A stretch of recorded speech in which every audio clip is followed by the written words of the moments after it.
So, dear students, നമ്മൾ discuss ചെയ്തുകൊണ്ടിരുന്ന rotation സ്പെക്ട്രോസ്കോപ്പിയെ കുറിച്ചായിരുന്നു. റൊട്ടേഷൻ സ്പെക്ട്രോസ്കോപ്പി എന്താണ്, എങ്ങനെ അനലൈസ് ചെയ്യുന്നു, അങ്ങനത്തെ കാര്യങ്ങളൊക്കെ നമ്മൾ ഡിസ്കസ് ചെയ്തു. സോ ഫസ്റ്റ് ക്ലാസ്സിൽ നമ്മൾ പറഞ്ഞ കാര്യങ്ങൾ എങ്ങനെ നിങ്ങൾ മോളിക്യൂൾസിനെ ക്ലാസിഫൈ ചെയ്യും, മോളിക്യൂൾസിനെ അതിൻ്റെ ഷേപ്പിൻ്റെ ബേസിൽ എങ്ങനെ ക്ലാസിഫൈ ചെയ്യാൻ പറ്റുന്ന കാര്യമായിരുന്നു ഫസ്റ്റ് ക്ലാസ്സിൽ നമ്മൾ, അല്ലെങ്കിൽ ഫസ്റ്റ് വീഡിയോയിൽ നമ്മൾ ഡിസ്കസ് ചെയ്തത്. അതായത് linear, spherical top, symmetric top, asymmetric top molecules എന്നൊക്കെ പറഞ്ഞിട്ട് നമുക്ക് ഡിസ്റ്റിങ്ക്യൂഷ് ചെയ്യാൻ പറ്റും. ആ ഡിസ്റ്റിങ്ക്യൂഷൻ വരുന്നത് നമ്മുടെ കറസ്പോണ്ടിങ് ആയിട്ടുള്ള മൊമെന്റ് ഓഫ് ഇനേർഷ്യ എങ്ങനെ ഡിസ്ട്രിബ്യൂട്ടഡ് ആയിരിക്കുന്നു. ഓരോ moment of inertia, 3 moment of inertia ഉണ്ട് മ്യൂച്വലി പെർപെൻഡിക്കുലർ ആയിട്ടുള്ള. ഈ 3 മൊമെന്റ് ഓഫ് ഇനേർഷ്യയും എങ്ങനെയാണ്, അതിന്റെ വാല്യൂസ് തമ്മിൽ റിലേഷൻ എന്താണ്, അതിന്റെ ബേസിലാണ് നമ്മൾ ഇങ്ങനത്തെ 4 ക്ലാസിഫിക്കേഷനിലേക്ക് വന്നത്. Linear, symmetric top, spherical top, asymmetric top molecules. അപ്പം മൊമെന്റ് ഓഫ് ഇനേർഷ്യ എന്താണെന്നുള്ള കൺസെപ്റ്റ് നമുക്ക് ക്ലിയർ ആയിരുന്നു. മൊമെന്റ് ഓഫ് ഇനേർഷ്യ എന്ന് പറഞ്ഞിട്ടുണ്ടെങ്കിൽ ഒരു റൊട്ടേഷൻ നടക്കുന്ന ഒരു ബോഡി എക്സ്പീരിയൻസ് ചെയ്യുന്ന ഒരു ഫ്രിക്ഷണൽ ഫോഴ്സ്, അല്ലെങ്കിൽ റൊട്ടേറ്റ് ചെയ്യുന്ന ബോഡി എക്സ്പീരിയൻസ് ചെയ്യുന്ന ഒരു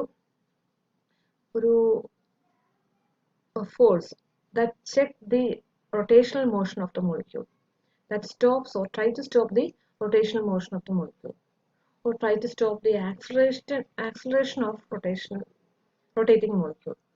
റൊട്ടേറ്റ് ചെയ്യുന്നതിന്റെ ആംഗുലർ ആക്സിലറേഷൻ അല്ലെങ്കിൽ വെലോസിറ്റി ഇൻക്രീസ് ചെയ്യോ ഡിക്രീസ് ചെയ്യോ, ആംഗുലർ വെലോസിറ്റി ഇൻക്രീസ് ചെയ്യോ ഡിക്രീസ് ചെയ്യാനുള്ള സാധ്യതയെ മിനിമൈസ് ചെയ്യുന്ന ഒരു പെർട്ടിക്കുലർ പ്രോപ്പർട്ടി ആയിരുന്നു മൊമെന്റ് ഓഫ് ഇനേർഷ്യ. അല്ലെങ്കിൽ റൊട്ടേറ്റ് ചെയ്യാതിരിക്കുന്ന, സ്റ്റേഷനറി ആയിട്ടിരിക്കുന്ന ഒരു ഒബ്ജക്റ്റ് റൊട്ടേറ്റ് ചെയ്യുമ്പോൾ എക്സ്ട്രാ ഫോഴ്സ് വേണ്ടി വരും. ആ ഫോഴ്സിനെ നമ്മൾ പറയുന്നതാണ് moment of inertia.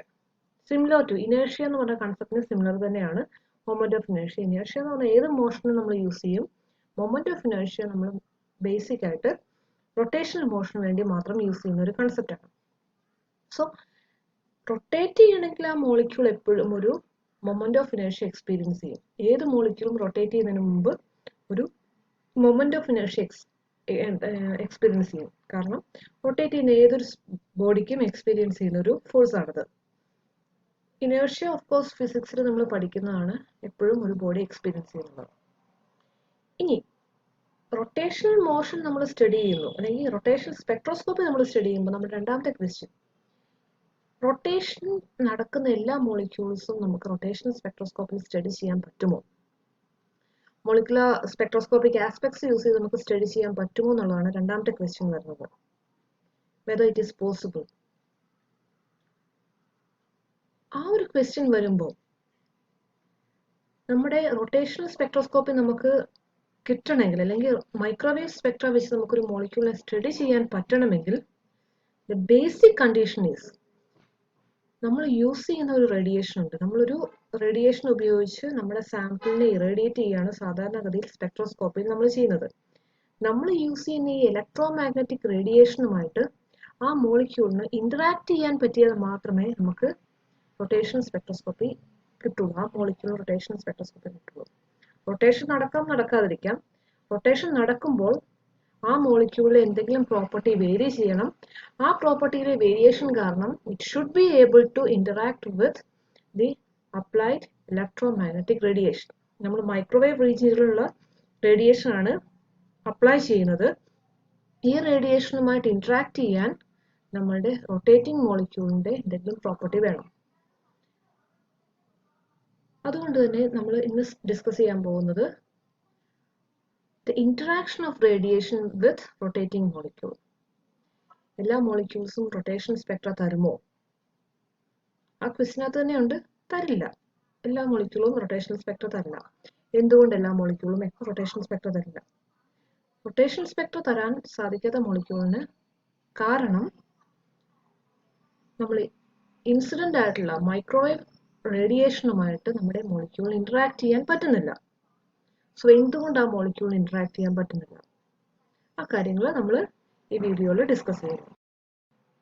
So interaction of electromagnetic radiation with rotating molecule അതാണ് നമ്മൾ ഡിസ്കസ് ചെയ്യുന്നത്. എങ്ങനെ ഒരു റൊട്ടേറ്റിംഗ് മോളിക്യൂൾ ഇലക്ട്രോ മാഗ്നറ്റിക് ഫീൽഡുമായിട്ട് ഇന്ററാക്ട് ചെയ്യുന്നു, അല്ലെങ്കിൽ ഇലക്ട്രോ മാഗ്നറ്റിക് റേഡിയേഷനുമായിട്ട് ഇന്ററാക്ട് ചെയ്യുന്നു. എന്തുകൊണ്ട് ഇന്ററാക്ട് ചെയ്യാൻ സാധിക്കുന്നു, അങ്ങനത്തെ കാര്യങ്ങളാണ് നമ്മൾ ഡിസ്കസ് ചെയ്യുന്നത്. So we have already discussed about the moment of ഇനേഷ്യ. Moment of ഇനേഷ്യ ഉണ്ടാവും, അങ്ങനത്തെ കാര്യങ്ങളൊക്കെ നമ്മൾ ആദ്യമേ പറഞ്ഞിരുന്നു. ഇനി മൊമെന്റ് ഓഫ് ഇനേഷ്യയുടെ ബേസിൽ നമ്മൾ പല ക്ലാസിഫിക്കേഷൻ നടക്കുകയും ചെയ്തിരുന്നു. പല മോളിക്യൂൾസിനെ പലതായിട്ട് ക്ലാസിഫൈ ചെയ്തിരിക്കുന്നു. അതെല്ലാം റൊട്ടേഷണൽ സ്പെക്ട്ര അല്ലെങ്കിൽ റൊട്ടേഷണൽ മോഷൻ നടക്കുന്നതിന്റെ കാരണങ്ങൾ അല്ലെങ്കിൽ റൊട്ടേഷണൽ മോഷനുമായിട്ട് ബന്ധപ്പെട്ട കാര്യങ്ങളായിരുന്നു. ഇനി നമ്മൾ പറയാൻ പോകുന്നത് ഒരു റൊട്ടേഷണൽ സ്പെക്ട്രോസ്കോപ്പി അല്ലെങ്കിൽ ഒരു മൈക്രോവേവ് സ്പെക്ട്ര ഒബ്സർവ് ചെയ്യുകയാണെങ്കിൽ എല്ലാ മോളിക്യൂളിനും തരാൻ സാധിക്കുമോ, അതായത് നമ്മുടെ മെയിൻ ആയിട്ടുള്ള ക്വസ്റ്റ്യൻ. നമ്മുടെ മോളിക്യൂൾസിൽ if there is permanent dipole moment, ഒരു മോളിക്യൂളിന് പെർമനന്റ് ഡൈപോൾ മൊമെന്റ് ഉണ്ടെങ്കിൽ മാത്രമേ അതിന് റൊട്ടേഷണൽ സ്പെക്ട്ര തരാൻ പറ്റുള്ളൂ. എക്സ്പെരിമെന്റ്സ് ചെയ്ത് നോക്കുമ്പോൾ നമ്മൾ കാണുന്നതാണ്. ആദ്യം നമ്മൾ മനസ്സിലാക്കി റൊട്ടേഷൻ നടക്കണമെങ്കിൽ അവിടെ ഒരു മൊമെന്റ് ഓഫ് ഇനേഷ്യ വേണം. ആ ഒരു എനർജി അല്ലെങ്കിൽ മൊമെന്റ് ഓഫ് ഇനേഷ്യ കിട്ടുവാണെങ്കിൽ കറസ്പോണ്ടിങ് ആയിട്ടുള്ളതാണെങ്കിൽ, എനർജിക്ക് കറസ്പോണ്ടിങ് ആയിട്ടുള്ളതുണ്ടെങ്കിൽ you can rotate a molecule. അല്ലെങ്കിൽ അതാണ് കറസ്പോണ്ടിങ് ആയിട്ടുള്ള ഫ്രിക്ഷൻ വരുന്നത് അല്ലെങ്കിൽ ഇനേഷ്യ വരുന്നത് ഡ്യൂറിങ് എ റൊട്ടേഷൻ. മോളിക്യൂളിന്റെ ഷേപ്പിന്റെ ബേസിൽ മൊമെന്റ് ഓഫ് ഇനേഷ്യ ഡിഫറെന്റ് ആയിട്ട് വരും. ഇനി റൊട്ടേറ്റ് ചെയ്യുന്ന മോളിക്യൂളിന് മൈക്രോവേവ് സ്പെക്ട്ര യൂസ് ചെയ്ത് നിങ്ങൾക്ക് ഒബ്സർവ് ചെയ്യണം, സ്റ്റഡി ചെയ്യണമെന്നുണ്ടെങ്കിൽ that molecule should have a permanent dipole moment. That is the thing that we understood from experimental results and all. Experiments ചെയ്യുമ്പോൾ അല്ലെങ്കിൽ പല മോളിക്യൂൾസ് എടുത്ത് നമ്മൾ സ്റ്റഡി ചെയ്ത് നോക്കുക, റൊട്ടേഷണൽ സ്പെക്ട്ര കിട്ടുന്നുണ്ടോ നോക്കുക. എല്ലാ മോളിക്യൂൾസും റൊട്ടേഷണൽ സ്പെക്ട്ര തരില്ല. It was found that only molecules that have permanent dipole moment will be able to give rotational spectra. Permanent dipole moment ഉള്ള മോളിക്യൂൾസിന് മാത്രമേ റൊട്ടേഷണൽ സ്പെക്ട്ര തരാൻ സാധിക്കുള്ളൂ. എന്ന് വെച്ചാൽ പെർമനന്റ് ഡൈപോൾ മൊമെന്റ് ഉള്ള മോളിക്യൂൾസിന് മാത്രമേ നമ്മൾ അപ്ലൈ ചെയ്യുന്ന മൈക്രോവേവ് റേഡിയേഷനുമായിട്ട് ഇന്ററാക്ട് ചെയ്യാൻ സാധിക്കുള്ളൂ, അബ്സോർപ്ഷൻ നടക്കാൻ സാധിക്കുള്ളൂ. സോ പെർമനന്റ് ഡൈപോൾ മൊമെന്റ് ഉള്ള മോളിക്യൂൾ എന്ന് പറഞ്ഞാൽ ഏതൊക്കെയാണ് വരിക? നമുക്ക് 4 ക്ലാസിഫിക്കേഷൻ ഉണ്ടെന്ന് നമ്മൾ പറഞ്ഞായിരുന്നു. Linear, symmetric top, spherical top, അതുപോലെ തന്നെ അസിമെട്രിക് ടോപ്പ് മോളിക്യൂൾസ്. ഈ 4-നകത്തും നിങ്ങൾ കൺസിഡർ ചെയ്യുവാണെങ്കിൽ you can see either molecules having permanent dipole moment or not. Permanent dipole moment ഉള്ള മോളിക്യൂൾസിനെ കാണാം, ഇല്ലാത്ത മോളിക്യൂൾസിനെയും കാണാം. സോ ഇവിടെ ആ 4 ക്ലാസിഫിക്കേഷനിൽ സ്പെറിക്കൽ ടോപ്പ് മോളിക്യൂൾസ് കൺസിഡർ ചെയ്യുവാണെങ്കിൽ none of the spherical top molecules will be having a permanent dipole moment. അതുകൊണ്ട് തന്നെ spherical top മോളിക്യൂൾസിനെ ഒന്നും തന്നെ നമുക്ക് റൊട്ടേഷണൽ സ്പെക്ട്ര യൂസ് ചെയ്ത് അല്ലെങ്കിൽ മൈക്രോവേവ് സ്പെക്ട്രോസ്കോപ്പി യൂസ് ചെയ്ത് സ്റ്റഡി ചെയ്യാൻ സാധിക്കില്ല. Example is octahedral compounds, tetrahedral compounds ഒക്കെ എടുക്കുക. അവയ്ക്കൊന്നും നമുക്ക് മൈക്രോവേവ് സ്പെക്ട്ര യൂസ് ചെയ്ത് സ്റ്റഡി ചെയ്യാൻ പറ്റില്ല. കാരണം അവയ്ക്കൊന്നും പെർമനന്റ് ഡൈപോൾ മൊമെന്റ് ഉണ്ടാവില്ല. ഡൈപോൾസ് എല്ലാം ഓരോ ഡയറക്ഷനിൽ ക്യാൻസൽ ആയി പോകും. സോ ഹിയർ നമ്മളൊരു ലിസ്റ്റ് ഓഫ് മോളിക്യൂൾസ് വന്നിരിക്കുകയാണ്. Like methane, ammonia, carbon monoxide, nitrogen, carbon dioxide, HCl, BCl3, HCHO, CHCl3, CCl4, PF5, SF6 എന്നൊക്കെ പറഞ്ഞിട്ട് ഒരു ലിസ്റ്റ് ഓഫ് മോളിക്യൂൾസ് ഉണ്ട്. ഇത് കൂടാതെ ധാരാളം അധികം മോളിക്യൂൾസ് ഉണ്ട്. അത് നിങ്ങൾക്ക് ഓൾറെഡി ഫെമിലിയർ ആയിരിക്കും ഡൈപോൾ മൊമെന്റിന്റെ കേസിലൊക്കെ. ഇതിനകത്ത് methane is a tetrahedral molecule, is not having any permanent dipole moment. ഒന്നാമത് കാർബൺ ഹൈഡ്രജൻ ബോണ്ടിന്റെ പൊളാരിറ്റിയുടെ ഡിഫറൻസ് അത്ര കാര്യമായിട്ടില്ല. രണ്ടാമത് ടെട്രാഹെഡ്രൽ ജിയോമെട്രി ആയതുകൊണ്ട് തന്നെ അവിടെ ഡൈപോൾസ് എല്ലാം തന്നെ ക്യാൻസൽ ആയി പോകും. So there is no permanent dipole moment. അമോണിയയുടെ കേസിൽ പെർമനന്റ് ഡൈപോൾ മൊമെന്റ് ഉണ്ട്. അതിന്റെ അലൈൻമെന്റ് ഇങ്ങനെയായിട്ടാണ് വരിക. ഇനി കാർബൺ മോണോക്സൈഡ് കൺസിഡർ ചെയ്യുകയാണെങ്കിൽ it will be having A permanent dipole moment. It is having a direction like this, and nitrogen molecule will not be having a permanent dipole moment. Carbon monoxide നിങ്ങൾ consider ചെയ്യുകയാണെങ്കിൽ ഈ ഒരു ബോണ്ടിൽ ഒരു dipole ഉണ്ടാവും, ഈ ഒരു ബോണ്ടിൽ ഒരു ഡൈപോൾ ഉണ്ടാവും. പക്ഷെ net dipole moment will be 0 because they are cancelling out each other. രണ്ടും ക്യാൻസൽ ചെയ്ത് പോകുന്നുണ്ട്. HCl കൺസിഡർ ചെയ്യുക, അവിടെ ഒരു ഡൈപോൾ മൊമെന്റ് ഉണ്ട്. BCl3 is not having a permanent dipole moment because they are cancelling out each other. HCHO, there is a permanent dipole moment. Ammonia, as we already mentioned, it is having a dipole moment. CCl3, it is having a dipole moment. And CCl4, അതിന് dipole moment ഇല്ല, cancel out ചെയ്യുന്നു. PFI, SF6 ഇതെല്ലാം dipole moment ഇല്ലാത്ത molecules. So we have found that molecules which have a permanent dipole moment will be microwave active. ഒരു molecule microwave active ആകണം അല്ലെങ്കിൽ rotation സ്പെക്ട്രോസ്കോപ്പിയിൽ നമുക്ക് study ചെയ്യാൻ പറ്റണം എന്നുണ്ടെങ്കിൽ it should be having a permanent dipole moment. So if you take methane, BCl3, CCl4, CO2, N2, SF6, PF5, etc., you won't be able to study these molecules using rotation spectroscopy or microwave spectroscopy because they are not having a permanent dipole moment. But others you can study using permanent dipole moment using microwave spectroscopy. ഓക്സിജന്റെ case നിങ്ങൾ തന്നെ ഒന്ന് study ചെയ്ത് നോക്കുക. ഓക്സിജന്റെ കേസിൽ നിങ്ങൾക്ക് rotation Spectra കിട്ടുമോ ഇല്ലയോ എന്നുള്ള കാര്യങ്ങളൊക്കെ നിങ്ങളൊന്ന് ചെക്ക് ചെയ്ത് നോക്കുക. സോ പെർമനന്റ് ഡൈപോൾ മൊമെന്റ് ഉള്ള മോളിക്യൂൾസ് എല്ലാം നമുക്ക് റൊട്ടേഷൻ സ്പെക്ട്ര യൂസ് ചെയ്ത് സ്റ്റഡി ചെയ്യാൻ പറ്റും. They will be absorbing microwave radiation.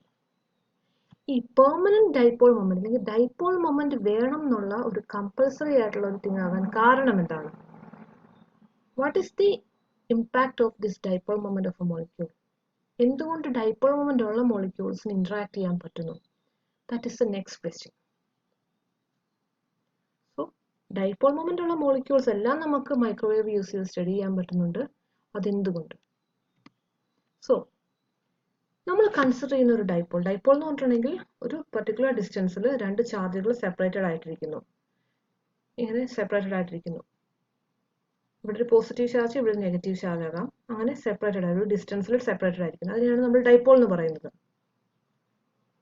ഈ ഡൈപോളിന്റെ ഡിറക്ഷന് പെർപെൻഡിക്കുലർ, ഡൈപോളിന് ഒരു ഡിറക്ഷൻ ഉണ്ടാവും. ആ ഡിറക്ഷന് പെർപെൻഡിക്കുലർ ആയിട്ടുള്ള ഒരു ആക്സിസിൽ നമ്മുടെ മോളിക്യൂൾ റൊട്ടേറ്റ് ചെയ്യാന്ന് കൺസിഡർ ചെയ്യുക. HCl കൺസിഡർ ചെയ്യുകയാണെങ്കിൽ HClന്റെ ബോണ്ട് തന്നെയാണ് നമ്മുടെ കറസ്പോണ്ടിങ് ആയിട്ടുള്ള ഡൈപോളിന്റെ ഡിറക്ഷൻ വരിക. ആ ബോണ്ടിന് പെർപെൻഡിക്കുലർ ആയിട്ടുള്ള ഒരു ആക്സിസിൽ അത് റൊട്ടേറ്റ് ചെയ്യുന്നു. പെർപെൻഡിക്കുലർ ആയിട്ടുള്ള ഒരു ആക്സിസ് നമ്മൾ എന്താ മൊമെന്റ് ഓഫ് ഇനേർഷ്യ പറഞ്ഞപ്പം IB എന്നോ IC എന്ന് പറഞ്ഞ കറസ്പോണ്ടിങ് ആക്സിസിൽ അല്ലെങ്കിൽ IB എന്ന് പറഞ്ഞ കറസ്പോണ്ടിങ് ആക്സിസിൽ. HClന്റെ കേസിൽ IA will be equal to 0. So ആ രണ്ട് IBയിലോ ICയോ ഇനേർഷ്യ വരുന്ന ആ കറസ്പോണ്ടിങ് ആക്സിസിൽ അതിനെ റൊട്ടേറ്റ് ചെയ്യുന്നു വിചാരിക്കുക, perpendicular to the bond. So when you rotate, you can see positive charge and negative charge ഇങ്ങനെ നിൽക്കുന്നു. Once you rotate, you can see the position of the positive charge will be coming here, negative charge will be going to here. It will be going like this. ഇങ്ങനെ clockwise rotation നടക്കുമ്പോൾ ഇങ്ങനെ ആ charges എല്ലാം move ചെയ്തുകൊണ്ടിരിക്കുന്നു. Continuous ആയിട്ടുള്ള periodic ഫാഷനിൽ movement നടക്കുന്നു. ഡൈപോളിന്റെ direction change ചെയ്തുകൊണ്ടിരിക്കുന്നു. Direction of the dipole moment changes continuously, resulting in a periodic variation in the given direction. So നമ്മൾ clockwise അല്ലെങ്കിൽ anti-clockwise rotate ചെയ്യുമ്പോൾ you can see there's a periodic variation in the dipole, direction of the dipole. So what happens then? When there is periodic variation, there generates a fluctuating magnetic field. ആ molecule associated ആയിട്ട് ഒരു fluctuating magnetic field generate ചെയ്യും. And this magnetic field is one of the main cause for observation of this microwave absorption. അല്ലെങ്കിൽ microwave interact ചെയ്യാനുള്ള ഒരു possibility തരുന്ന ഇത് generate ചെയ്യുന്ന ഫ്ലക്ച്വേറ്റിംഗ് മാഗ്നറ്റിക് ഫീൽഡ് ആണ്. And this magnetic field actually interacts with the electromagnetic radiation. നമ്മൾ supply ചെയ്യുന്ന microwave റേഡിയേഷനുമായിട്ട് ഈ മാഗ്നറ്റിക് ഫീൽഡ് ഇന്ററാക്ട് ചെയ്യും. And then you will be getting pure rotation spectra. This concept of pure rotation spectra is important. Pure rotation spectra, നമ്മൾ rotation മാത്രമേ consider ചെയ്യുന്നുള്ളൂ. പക്ഷെ actually ചിന്തിക്കണം പ്യുവർ റൊട്ടേഷൻ മാത്രമായിട്ട് നടക്കുമോ എന്നുള്ള കേസ്. അപ്പോൾ നമ്മളിവിടെ പറയുന്നില്ല. പക്ഷെ ഇങ്ങനെ നടക്കുമ്പോൾ ഇവിടെ പ്യുവർ റൊട്ടേഷൻ സ്പെക്ട്ര നമുക്ക് കിട്ടുന്നു. റൊട്ടേഷൻ മോഷൻ മാത്രമാണ് ഇവിടെ ആ ഒരു ഇന്ററാക്ഷൻ പോസിബിൾ ആയിട്ട് വരുന്നത്. റൊട്ടേഷൻ സ്പെക്ട്ര നടക്കുന്നതുകൊണ്ട് മാത്രമാണ് അവിടെ മാഗ്നറ്റിക് ഫീൽഡ് ജനറേറ്റ് ചെയ്യുന്ന ഇന്ററാക്ഷൻ വരുന്നത്. സോ ഡൈപോൾസ് റൊട്ടേറ്റ് ചെയ്യുന്നു, മാഗ്നറ്റിക് ഫീൽഡ് ജനറേറ്റ് ചെയ്യുന്നു. മാഗ്നറ്റിക് ഫീൽഡും ഇലക്ട്രോമാഗ്നറ്റിക് റേഡിയേഷനുമായിട്ട് ഇന്ററാക്ട് ചെയ്യുന്നു, റൊട്ടേഷണൽ സ്പെക്ട്ര നമുക്ക് കിട്ടുന്നു. The basic thing that is happening during a microwave spectra study. So here you can see ഒരു GIF image ആണിത്. ഇതിനകത്ത് നിങ്ങൾക്ക് കാണാൻ പറ്റും, ഈ ആനിമേഷനകത്ത് what happens when you apply electromagnetic radiation. Water molecules ആണ് ഇതിൽ ഓരോന്നും. ഈ വാട്ടർ മോളിക്യൂൾസിന്റെ അലൈൻമെന്റ് മാറിക്കൊണ്ടിരിക്കുന്നു when you apply the electric field. Oscillate ചെയ്തുകൊണ്ടിരിക്കുന്നു. ഓസിലേറ്റ് ചെയ്യുന്നതിനാണ് അവിടെ ജനറേറ്റ് ചെയ്യുന്ന മാഗ്നറ്റിക് ഫീൽഡും ഇലക്ട്രിക് ഫീൽഡും കൂടെ ഒന്ന് ഇന്ററാക്ട് ചെയ്യാനുള്ള പോസിബിലിറ്റിക്ക് വേണ്ടി, അല്ലെങ്കിൽ അലൈൻമെന്റ് കറക്റ്റ് ആക്കാൻ വേണ്ടിയിട്ട്.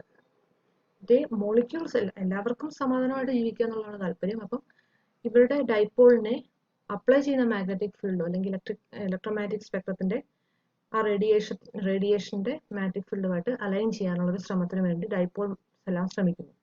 അങ്ങനെ ശ്രമിക്കുമ്പോൾ അത് ഓസിലേറ്റഡ് ആയിട്ട് വരുന്നു. നമ്മൾ സപ്ലൈ ചെയ്യുന്ന ഇലക്ട്രോമാഗ്നറ്റിക് റേഡിയേഷനും ഇങ്ങനെ ഒരു സൈൻ വേവ് പോലെ നമുക്ക് റെപ്രസെന്റ് ചെയ്യാൻ പറ്റും. നമ്മൾ ഫസ്റ്റ് ക്ലാസ്സിൽ പറഞ്ഞിരുന്നു. സോ പീരിയോഡിക് ആയിട്ടുള്ള ഒരു ഫംഗ്ഷൻ ആണ് നമ്മുടെ റേഡിയേഷൻ പോലും. ആ റേഡിയേഷന്റെ പീരിയോഡിക് ഫംഗ്ഷന് ഇക്വലന്റ് ആയിട്ട് നമ്മുടെ മാഗ്നറ്റിക് ഫീൽഡിനെ അലൈൻ ചെയ്യാനുള്ള ഒരു ശ്രമത്തിന് വേണ്ടി ഡൈപോൾസ് ശ്രമിക്കുന്നു. ഡൈപോൾസ് ശ്രമിക്കുമ്പോൾ ഡൈപോൾസും ഇങ്ങനെ അതുപോലെ തന്നെ ഓസിലേറ്റ് ചെയ്തുകൊണ്ടിരിക്കുന്നു. സോ അലൈൻമെന്റ് കറക്റ്റ് ആയി വരുമ്പോൾ there will be corresponding rotational spectra possibility. So ഈ അലൈൻമെന്റിന് വേണ്ടിയിട്ടുള്ള ശ്രമം നടക്കുമ്പോഴാണ് അവിടെ റൊട്ടേഷണൽ സ്പെക്ട്ര നമുക്ക് സ്റ്റഡി ചെയ്യാൻ പറ്റുന്നത്, മോളിക്യൂളിനെ നമുക്ക് സ്റ്റഡി ചെയ്യാൻ പറ്റുന്നത്.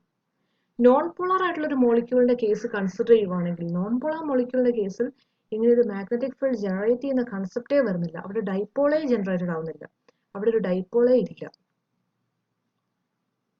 നോൺ പോളാർ മോളിക്യൂൾ അല്ലെങ്കിൽ സീറോ ഡൈപോൾ മൊമെന്റ് ഉള്ള മോളിക്യൂൾസ് എടുക്കുകയാണെങ്കിൽ, കാർബൺ ഡൈ ഓക്സൈഡ് എടുക്കുക, നൈട്രജൻ എടുക്കുക, ഹൈഡ്രജൻ എടുക്കുക, അതിനൊന്നും ഡൈപോൾസ് ഇല്ല. അതുകൊണ്ട് ഇങ്ങനെ അലൈൻമെന്റ് വരുന്നില്ല. സോ അലൈൻ ചെയ്യാൻ വേണ്ടിയിട്ട് ഓസിലേറ്റ് ചെയ്യുകയാണ് നമ്മുടെ കറസ്പോണ്ടിങ് ആയിട്ടുള്ള മോളിക്യൂൾസ് ചെയ്യുന്നത്. കറക്റ്റ് ആയിട്ടുള്ള ഫ്രീക്വൻസി വരുമ്പോൾ അവിടെ അബ്സോർപ്ഷൻ നടക്കുന്നു, microwave absorption.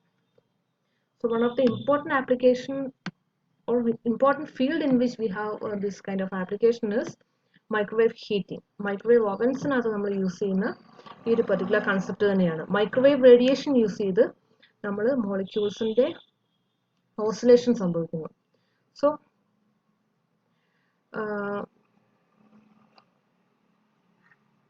as with any type of electromagnetic energy, microwaves are composed of perpendicular oscillating electric and magnetic field.